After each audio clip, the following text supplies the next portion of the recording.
Good morning and welcome to this week's PFL podcast. I'm Brian Baker and I'm Vice President of Railcar Services here at PFL, and we've got a lot to report on. Last week, stocks slipped across the board. Crude ripped higher as Hormuz shut down again. Finished products barrels mostly built last week, while crude inventory slipped. Lastly, Enbridge Line 5 hit the watch list yet again. Stocks closed lower on Friday and lower on the week. The Dow gave back 406.76 points on Friday of last week and was down 490.88 points week over week. See PFL's Rail Report for all closing numbers in the markets. In overnight trading, Dow futures traded higher, and we are expected to open at 52,512 this morning, up 137 points from Friday's close. Crude rallied last week. West Texas Intermediate closed $3.54 higher a barrel on Friday of last week at $82.49 per barrel, up $11.08 per barrel week over week. WTI is poised to open at 81.34, down 44 cents per barrel from Friday's close. Charting to inventories, commercial crude drew 1.7 million barrels, leaving stock 6% below the 5-year average. Gasoline drew 1.5 million barrels. Meanwhile, distillates rose 4.6 million barrels and propane added 3 million barrels, now 28% above its 5-year average for this time of year. All in, total commercial petroleum inventories built 13.3 million barrels week over week. Rigs kept climbing. The North American count rose 26 rigs week over week. The U.S. was up 7 rigs to 588 active rigs, and Canada up 19 rigs to 198 active rigs. Year over year, we're up 70 rigs collectively. North American rail traffic stayed firm in its week 29, with total volumes up 2.89% versus the same week last year. 8 of the AR's 11 major traffic categories posted year-over-year increases. The standout gainer was petroleum and petroleum products, up 8.72%.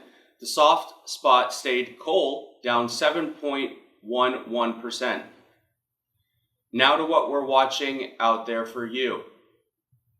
Starting with Hormuz, the June ceasefire is dead. U.S. forces have run a second round of strikes, and the strait is shut for the second time this year, choking off roughly a fifth of the world's seaborne oil. That's the bid under crude, and it's pulling Canadian heavy towards the Pacific Basin as a Mideast substitute.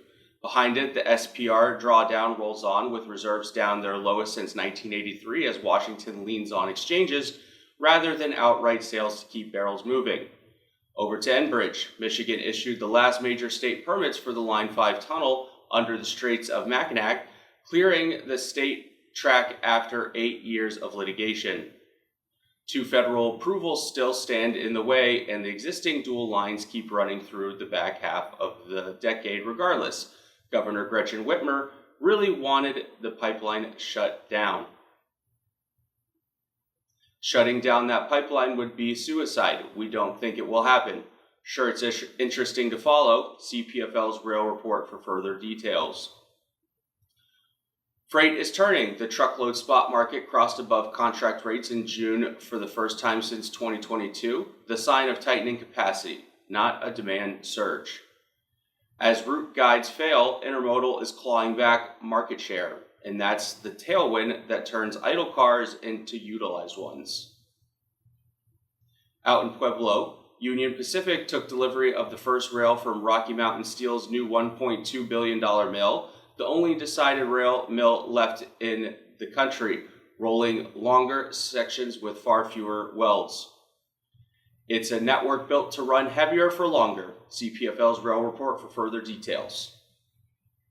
Up in Ottawa, the Pathways carbon capture deal is signed, clearing the condition Carney attached to the new West Coast oil pipeline.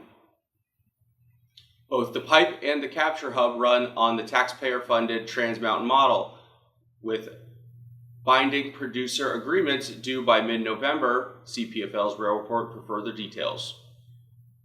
We are watching the California Air Resource Board's next move. A House subcommittee advanced the Locomotives Act, which would bar states from writing their own locomotive emissions rules, aimed squarely at California's plan to force zero-emission locomotives by 2030. For once, the fleet math and the politics point the same way. Stay tuned to PFL for further news on this one. See today's report for information on petroleum carloads. They are up week over week.